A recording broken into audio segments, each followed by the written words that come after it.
আসসালামু আলাইকুম। এইমাত্র এসএসসি রেজাল্ট প্রকাশ করা হয়েছে। এখন চাইলে তোমরা জাস্ট নাও তোমাদের ফলাফলটুকু চেক করে নিতে পারবে।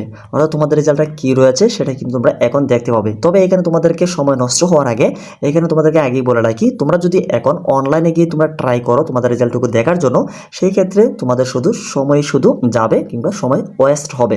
কিন্তু তোমাদের ফলাফলটুকু তোমরা অনলাইনে এই মুহূর্তে তোমরা দেখতে পাবে না। কারণ হচ্ছে তোমার মতো হাজার হাজার শিক্ষার্থী এই সময়ে অনলাইনে তোমরা চেক করবে। সেই জন্য রেজাল্ট দেখার জন্য যেই সকল ওয়েবসাইটগুলো রয়েছে তার প্রত্যেকটাই কিন্তু বিজি অবস্থা থাকবে, এমনকি লুট অবস্থা থাকবে, যার কারণে তোমরা সেই ওয়েবসাইটগুলোতে ঢুকতেই পারবে না। এমনকি ঢুকতে পারলেও সেখানে অনেক ধরনের তোমরা ইস্যু পাবে, যার কারণে সেখান থেকে এই মুহূর্তে তোমরা রেজাল্ট দেখতে পাবে না। সেই জন্য তোমাদের অ্যালটারনেটিভ ওয়েতে তোমাদের ফলাফলটুকু চেক করে নিতে হবে।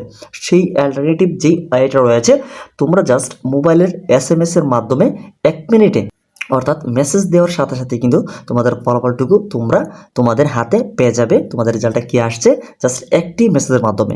তো সেই মেসেজটা অবশ্যই তোমাদেরকে সঠিকভাবে সেন্ড করতে হবে। কীভাবে সঠিকভাবে তোমরা এই মেসেজটি সেন্ড করবে তার সেই প্রসেসটা এখন আমি তোমাদেরকে দেখিয়ে দিচ্ছি। সেজন্য তোমরা মোবাইলের SMS অপশনে চলে যাবে। মেসেজের অপশনে চলে যাওয়ার পরে তোমরা মেসেজটি তোমরা টাইপ করবে বড় হাতের, অবশ্যই তোমরা সেগুলো বড় হাতে লিখবে। তোমরা প্রথমে লিখবে SSC, তারপরে স্পেস দিবে, তারপর তোমাদের যে বোর্ড রয়েছে সেই বোর্ডের প্রথম 3টা লেটার লিখবে। তোমরা কি দেখতে পাচ্ছ board of name first 3 letters.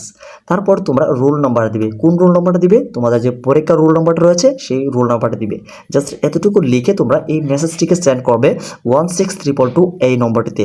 এই যে মেসেজটি তোমরা সেন্ড করলে তার সাথে সাথে কিন্তু তোমাদের আপডেট যে রেজাল্টটা রয়েছে সেটা কিন্তু চলে আসবে। তারপরও রেজাল্ট দেখতে যাদের সমস্যা হবে কমেন্ট সেকশনে আমাদেরকে জানানোর চেষ্টা করবে। ভিডিও ভালো লাগলে ভিডিওতে লাইক দাও, চ্যানেল নতুন হয়ে থাকলে চ্যানেলটিকে সাবস্ক্রাইব করে রাখো।